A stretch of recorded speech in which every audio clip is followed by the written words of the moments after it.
Dado los tiempos que corren, la artesanía es el lujo del siglo XXI, porque es único.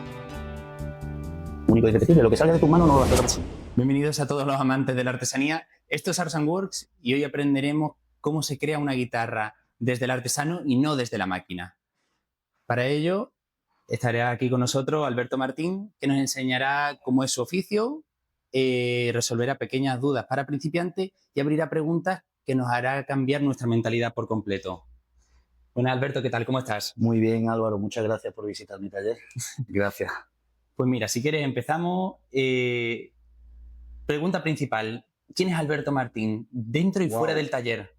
Bueno, Alberto Martín es un amante de la música desde niño. Alguien que empezó en esto de una forma inesperada, pero que a la misma vez también fue algo que me atrapó de pequeñín y hizo que supiese lo que quería hacer directamente en mi vida, ¿no? Yo quise construir instrumentos y eso fue a lo que me fue llevando el camino. ¿Y cómo, a ver, me imagino que primero aprenderías a tocar o decidiste empezar a crear? Claro, todo empezó precisamente por eso, que de algún modo, sin venir a cuento, porque en mi familia no hay nadie que toque instrumento musical, baile, cante, nada de esto. Pero yo sí tenía un buen amigo, el cual tocaba la guitarra. Él es mayor que yo era más jovencito, yo tendría unos 12 añitos, cosas así. Y bueno, pues con él me había atraído por el instrumento musical y, oye, enséñame a tocar. Y de ahí que eso combinado a que soy un niño de los 80, ¿vale? De palos y piedras, pues quise, bueno, ¿y esto cómo se hace? ¿Cómo se toca? ¿Cómo se desmonta? Lo vi por dentro? Me atrapó. Yo quiero hacer guitarra. Y muy importante, siendo el primero de tu familia, ¿cómo fue cómo se lo tomó tu familia eso? Bueno, en principio muy bien, en el sentido de que, a ver, no era una tragedia tampoco, ¿no? Lo que sí es un camino que debes de seguir y estaba muy clara la cosa. No vas a continuar los estudios, te vas a meter en un taller, vas a empezar tu vida laboral, ¿no? Para el mismo cercano fue un taller de banistería, porque yo no tuve maestros como tal en un taller de un luthier ni nada de esto. Eso estaba muy alejado de donde yo vivo. Los únicos talleres que podían existir estaban en Málaga o muy cerca de Málaga. Yo soy de Elviria, entre Marbella y Fuengirola, entonces ahí la posibilidad de encontrar un maestro, nula. Así que bueno, pues yo sabiendo que quería llegar a esto, el fin más próximo que tenía era un taller de banistería. Y ahí es donde comencé. Obviamente eso sí es lo que la familia te plantea. Oye, dos caminos, o sigues estudiando o trabajas ya para siempre, esto es para siempre. Y de ahí fue, si lo queremos poner un poquito así, ¿cómo se lo toma la familia? Pues eso fue lo único. El resto, alegría, bien, claro. Mucho apoyo siempre. Se lo tomó bien entonces. Sí, siempre. Y después, cosas así, tú tienes muchos años de artesano, has estado en muchos lugares, Marbella, ¿es que otros lugares más bien? Bueno, yo como taller independiente propio, yo he estado en Elviria 13 años, en Marbella 7 años, casi 8, y aquí en Fuengirola ya voy para 2 añitos de taller. No veas, ¿y qué tal? Aquí contento en mi hija y tal. Sí, ¿no? Contento. Muy diferente el ambiente a Marbella, cambia mucho, ¿vale? Cambia mucho el ambiente, pero en cuestiones de gente y de barrio también, ¿no? Aquí no es un barrio, esto ya es un poquito más expuesto a una carretera, a un paso de gente muy grande, que no es lo mismo. Pero contento porque yo estoy ahora mismo, esta zona es como un cruce de caminos, como una antequera, ¿no? Subes esta carreterita hasta a 20 minutos el valle, tienes Alaurincoin, Mondaguaro, todo. Málaga te queda 15-20 minutos igualmente. Pero es que no solo Málaga, tienes Málaga, Torremolinos, Benalmádena, Fuengirola, Mig, un conglomerado brutal. Y Marbella lo mismo, te sigue quedando ahí al lado. Sí, te ha pillado Esta aquí. zona es muy buena para eso. Te ha pillado que aquí tienes mucho movimiento de gente, aparte también está indagando un poquillo. Muchísimo. Y he visto que tienes muchos encargos de otros países. Sí, muchísimo. Yo siempre trabajo mucho con el extranjero. Porque más que el español, es más típico encontrarte un extranjero que un español. Valoran mucho más los instrumentos musicales desde el punto de vista tanto como inversión, como económico, como de belleza del instrumento y de saberle dar su lugar. El español todavía es muy poco el porcentaje que lo valore. como lo hacen fuera, en la gran mayoría de los casos. Vamos a Sí, decirlo así, en la gran mayoría de los diferentes. Eso. Porque nosotros estamos acostumbrados a tenerla siempre en casa, ¿no? Una guitarra. Una guitarra es como algo demasiado común, pero fuera se ve como, wow, una pieza de artesanía, es una obra de arte, es una pieza refinada de hacer música. Y muy importante con respecto a eso. Por ejemplo, con el tema de diferenciar entre una guitarra que es hecha por un artesano a una factoría, no sé cómo nombrarlo específicamente. Sí, una factoría, sí. ¿Cómo diferencias lo que es una pieza tuya de cualquier artesano o de la factoría? ¿Cómo se diferencian? Hay claves que para la persona entendida, obviamente, o por lo menos el músico que ya lleva un cierto tiempo con un instrumento entre sus manos, la diferencia de una, ¿no? Eso lo captas a la primera. Pero hay muchos puntos que hacen que un instrumento se note que es de guitarrero o de fábrica. El tema de los acabados. No solo acabados en tema de barnices, sino también tema de comodidades, cuando el instrumento está construido de ciertas maneras en las cuales no se le presta la misma atención al detalle, pues ahí el músico lo nota en cuanto cae entre sus manos. Estamos hablando de personas que pueden tener la mano, la piel humana, sabemos que es uno de los músculos más sensibles de todo el cuerpo, o sea, eso te cae un granito y lo notas, ¿no? Y lo mismo con las manos, esa sensibilidad. Entonces, llegan a tal grado de sensibilidad cuando tocan, cuando escuchan, porque ya el oído se han convertido en atletas del sonido, ¿no? Dilo así, ¿vale? Entonces, pues bueno, las diferencias son brutales. Una factoría no es mala. Una factoría es simplemente un producto manufacturado por más de una persona en la cual lo que se está haciendo es en el ahorro de tiempo y de ciertos materiales economizar y poder dar un producto por un menor precio. Cuando dicen es que no está hecha a mano, para hacer un instrumento de música todo tiene que pasar por una mano. Una máquina puede ayudar a hacer un proceso en el cual pues rebajes la madera o dobles un aro o te haga un corte, vale. Pero después la mano humana tiene que ensamblarlo. ¿Qué ocurre? Que en una factoría hay como 10 cocineros en el mismo puchero. En este caso yo soy el chef de mi único puchero. Y sé a quién le voy a servir la comida, porque ya conozco de sus gustos. Entonces lo más probable que entre que el producto que utilizo para hacer la comida ya es bueno, la técnica que empleo para hacer la comida es buena y conozco al cliente, el bueno lo tengo. Mira, con el tema de... ¿Vale? El bueno lo tengo, de ahí a la excelencia. En la factoría no te van a conocer, no van a prestar esa atención al detalle. La cuestión del material, o sea, aquí el tiempo es oro, ¿no? El tiempo es dinero y el material obviamente es caro. Entonces, si quitamos un poquito de allí y quitamos un poquito de aquí, pues puedo conseguir darte un instrumento musical asequible para todo el mundo, que es lo que me parece correcto, porque si no, no tendríamos acceso a una guitarra cuando somos niños. Nuestros padres no la comprarían, sería demasiado cara. Entonces eso da acceso a que tú entres en el mundillo, a que te puedas comprar tu primer coche de segunda mano o de primera, pero barato, hasta que tú digas, no, yo es que el que quiero es este. Eso me parece muy importante. Cuando llega alguien nuevo que tú no conoces de nada, ¿qué piensas cuáles son las pautas que debería de explicarte para... joder, difícil de Sí, explicar. no, sé lo que quieres decir. Hablamos de gustos musicales, Sí. Hablamos de preferencias de música cuando toca. Me gusta verlos tocar. Ellas son muy distintos a la hora de tocar. Es algo esencial. Más fuerza en mano derecha, más fuerza en mano izquierda, el posicionamiento del propio instrumento, qué tamaño de manos pueden tener.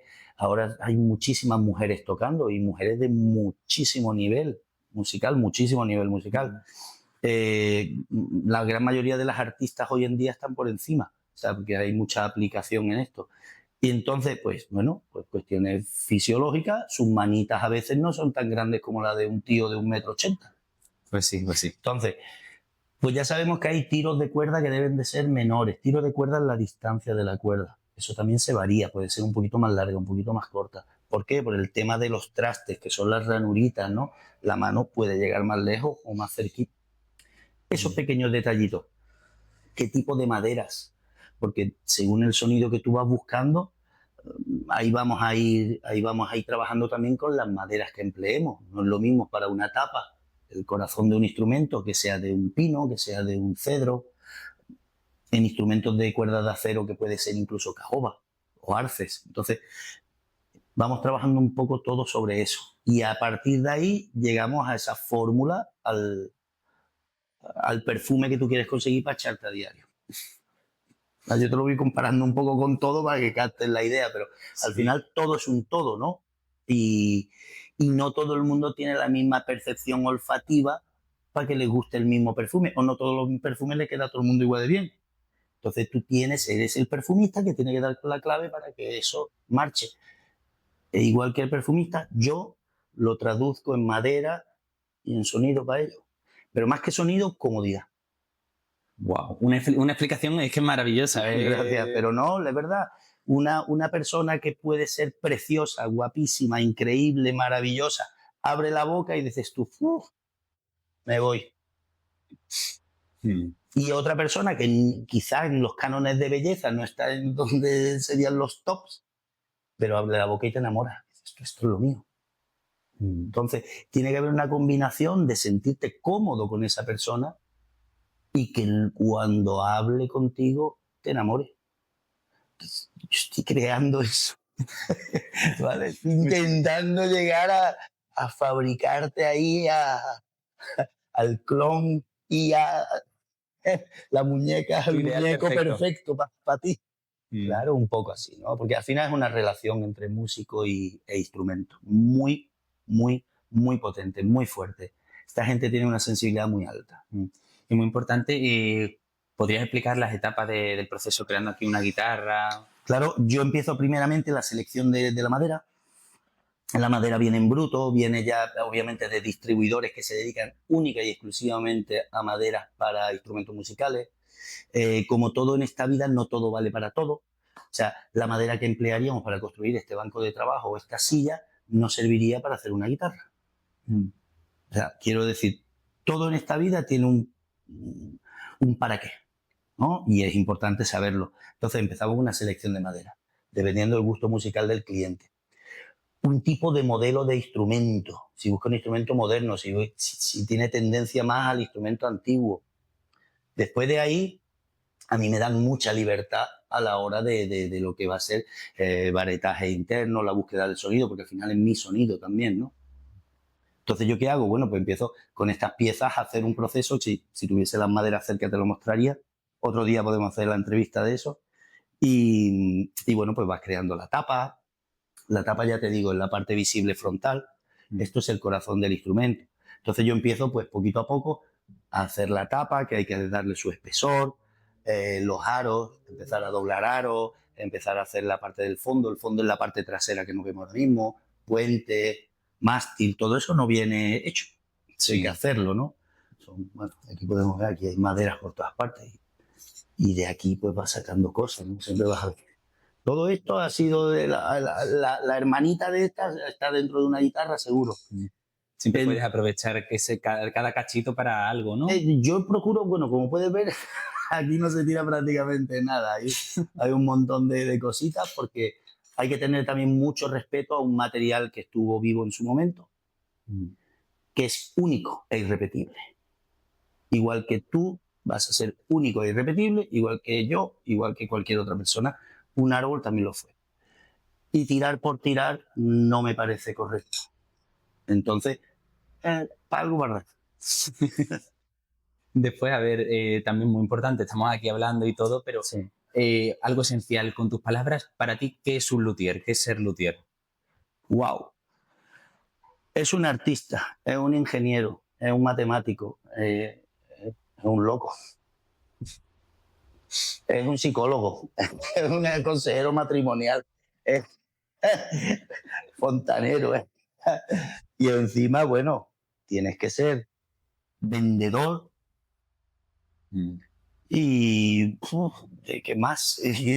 Después de vendedor sería un guerrillero claro, de estar ahí al día a día.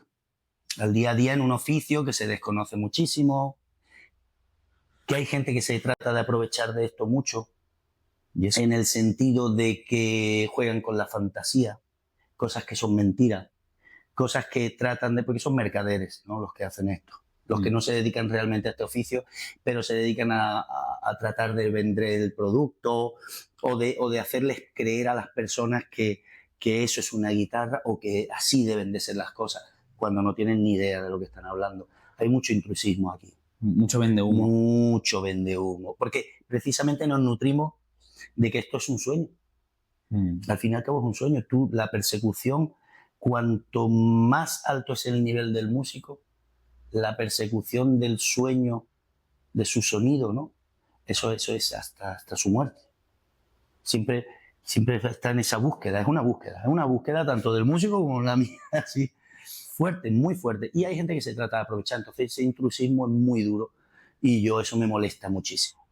Me molesta muchísimo. Y tener un negocio abierto como este, con cartas de artesano, licencias de apertura, distintivo Andalucía calidad artesanal y todo lo que tú quieras, a mí me cuesta la pasta.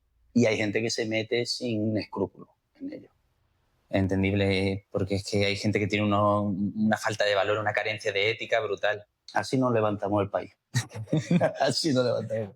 No, y además, siempre lo reivindico, no siempre, pero en muchos de mis vídeos, cuando me habéis entrevistado o he tenido la oportunidad de hablar, gracias una vez más. Esto no es un secreto, esto es un oficio.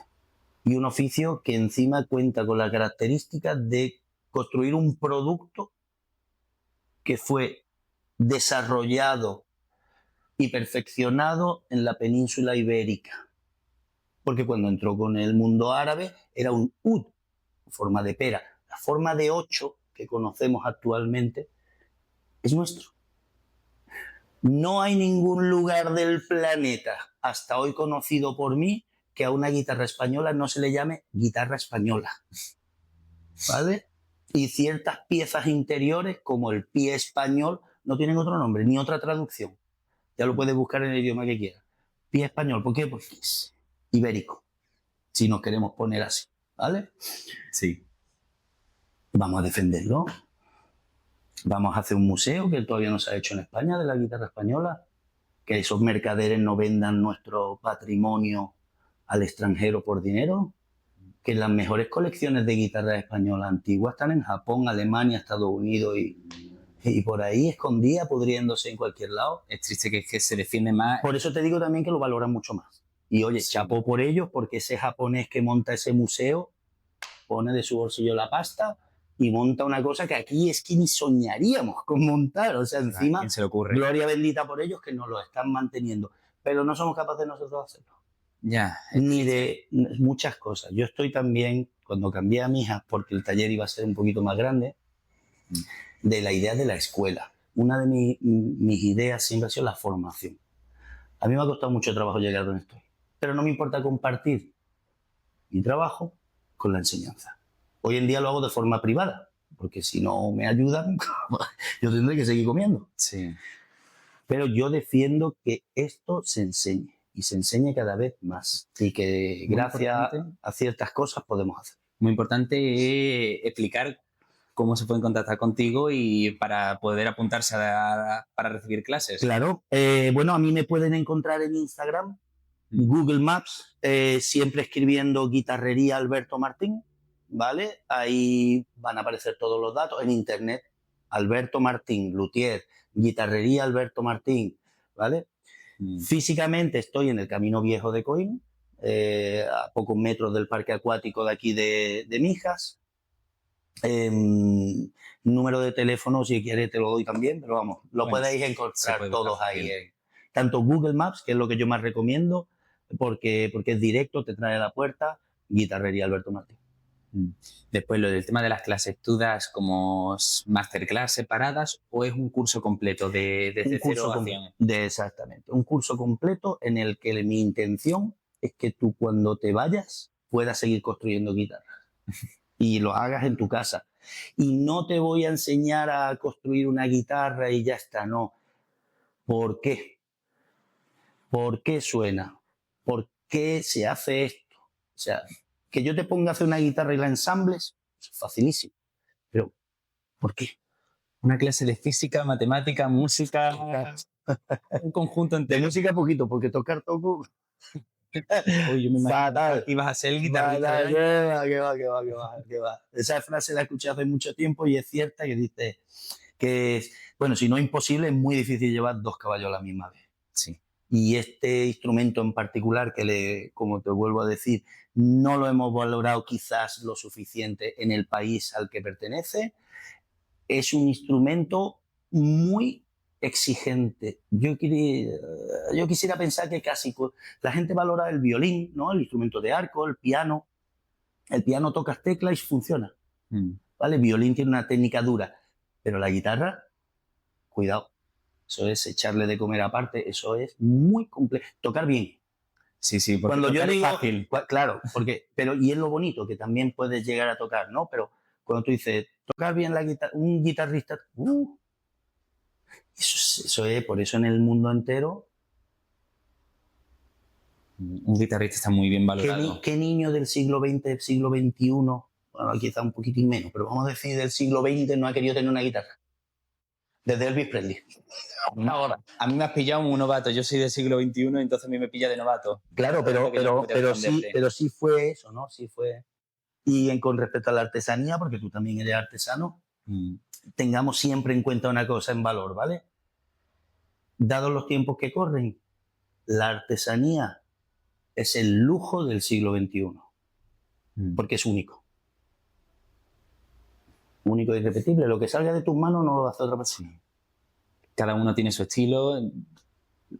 Por ejemplo, me has dicho también la diferencia entre lo que es una guitarra, un instrumento creado por una factoría que creado por un artesano. Pero entre artesanos, ¿cómo diferencias, por ejemplo, los luthiers? Vale, lo primero serían 3 puntos básicos e importantes, que son la etiqueta, obviamente. Vas a poner tu etiquetita, tu nombre, el año, la numeración, tu firma.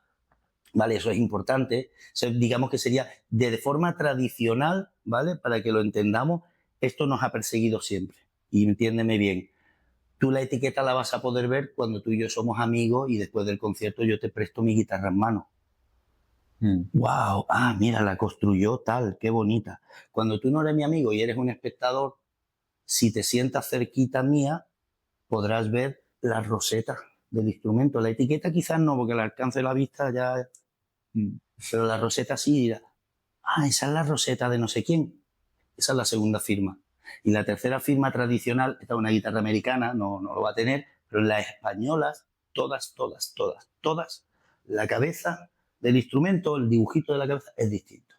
Y eso es para el espectador que ya no se puede sentar tan cerca. Y entonces dirá, esa es la cabeza de... Así nos distinguimos entre nosotros.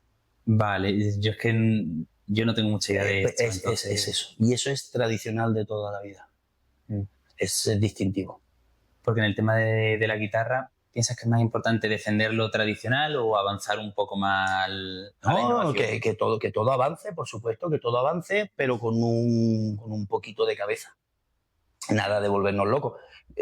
La tradición es muy importante, pero yo no soy ahí un fanático de esto, debe de ser. No, inténtalo. A ver, ¿sabes lo que ocurre? Que es lo que yo he visto en maestros antiguos y me ha ocurrido a mí. Todos innovamos, todos avanzamos y al final terminamos haciendo lo de antes. Sí, porque dice, si es que funciona, ¿para qué lo voy a cambiar? Eso es importante porque dentro de todos los años, toda la carrera que llevas en este oficio, ¿cuál crees que fue tu mayor error y cómo lo solventaste? Bueno, error. Pero tú te quieres referir en construcción. Puede ser en método, puede ser en... No haberle prestado al principio, eso ya lo comprendí un poquito después, ¿no? No haberle prestado quizás al principio tanta atención a la comodidad del instrumento. Centrarme mucho más en el tema del sonido. Pero es como te dije antes, suena maravillosa, pero no es una persona con la que tú te sientes cómoda, ¿no? Sí. ¿Vale? Ahora, es una persona con la que tú, no sabes por qué, pero te sientes cómodo y puedes estar hablando durante horas. Y eso fue, ahí dije yo, oh, esto es claro. Y la persona que coge un instrumento tuyo, se sienta, empieza a tocar y de lo único que de lo único que no te habla es de lo cómodo o no cómodo que se siente, es porque está escuchando el instrumento, es porque está cómodo. ¿Entiendes? Porque es una bota que no le aprieta, es un cuchillo que sí corta. Va a medir a ti. Va. Y no es tanto a que te la he hecho, oye, esto si me lo haces tú las haces por el brazo, no. Pues son 2 o 3 parámetros que a casi todo el mundo nos cae igual de bien. Los que hacen coches no están pensando en si tú mides tanto o tanto, no. O sea, hay unos estándares. Si estás por debajo de 1,60 no llega a los pedales. Y si mides 1,95, pues la mayoría tocan el techo. Pero si tú estás entre 1,70 y 1,90, todos los coches te caen bien. Van clavados. Todos los coches van clavados. Sí. ¿No? Pues más o menos. Después, también para ir acabando un poquillo lo que es la entrevista, ¿qué te hubiera gustado que te hubiera preguntado? ¿Algo que quieras contar a la audiencia? No te he dado tiempo que me preguntes. Ya. No, es que lo has ido comentando todo por el camino. Sí, yo creo que estoy contento con la entrevista en ese sentido, que podemos hacer una, y si tú quieres, un día más profunda, acerca de los materiales y de cómo se ensamblan las cositas, que eso también está chulo, pero realmente este es el mensaje, que la gente defienda la artesanía, que la artesanía es una inversión, porque es un producto único, que si lo cuidan bien, lo único que puede hacer es ganar en valor y no perder. Aquí vamos a intentar siempre defender un poquito lo que es nuestro, y nuestro si me pongo un poco patrio en ello, porque la verdad es que es un producto nuestro. Sí. ¿No? Igual que estamos defendiendo el aceite de oliva y el jamón. También hay que defender a las personas que estamos detrás de cada cosa. Cuando hacen el anuncio del jamón y del aceite de oliva, hay una guitarra que suena de fondo. Es importante. Y nadie habla de eso. Es verdad, tienes razón. Tú estás en el bar más pestilente del planeta o en el restaurante mejor del mundo y hay música sonando detrás tuya. Y eso implica músico e instrumento. Y de algún lado tiene que salir. Eso sí. Eso por mi parte, ¿vale? Ahora ya después la artesanía va siempre. Sí, a ver, hay muchas ramas, entonces cada uno es diferente. Después, por ejemplo, también es muy importante ahora tanto, sobre todo en mi generación y en lo que se está llevando mucho ahora, la pregunta de ¿para ti qué es el éxito y si lo has conseguido? Yo sí. Yo hago lo que quiero. Hago lo que me gusta. El dinero viene y va. El dinero viene y va, y eso te lo digo yo ya con 50 años que tengo. Un día tienes mucha pasta y otro día no tienes nada. Aquí lo importante está en el lucharlo todos los días. ¿Y sabes luchar todos los días en qué? En seguir siendo tu propio jefe, en hacer lo que te gusta. Para mí esto no es trabajo. Es una diversión. ¿Entiendes? ¿Qué voy a ganar? $3 millones al mes, pero no voy a dormir. Yo prefiero irme a dormir a la casa. Claro. O que venga y alguien se ponga aquí a tocar. Yo escucho a gente que hay otras personas que pagan por ir a ver. Ya, eso es un lujo que no veas. ¿Qué más quiero? ¿Eso te lo va a dar el dinero? No. No. A ver, el dinero no da la felicidad, pero ayuda. No te estoy diciendo, obviamente. Por favor, vengan ustedes a comprar instrumentos. ¿Vale? Pero quiero decir con esto, ¿no? Y el mensaje del dinero no da la felicidad, no. Quiero decir que valoro mucho más esto, ¿no? De poder estar ahí luchando el día a día, un poquito más, un poquito menos. El dinero me llega, pues para eso, pues para cumplir las necesidades que me hacen falta en esta vida. Para poder salir con los colegas de vez en cuando, para la hipoteca de mi casa, para que mis 3 niños estén bien, para yo tener ropa que he hecho, mi vicio gordo que es ir al Mercadona, Mercadona quiero el 15%, esto es publicidad. Toda la semana y comprar unos tenis cuando te apetezca, ¿no? Eso lo tengo cubierto. Pues el resto es ganancia. Me lo estoy pasando bien. Wow, pues ¿no? Muy buena explicación, me encanta hablar contigo y ha sido un placer. Nos veremos próximamente. Muchas gracias, Álvaro. Bueno, os dejo las redes sociales de Alberto ahí en los comentarios y nos vemos en el siguiente vídeo. Hasta luego.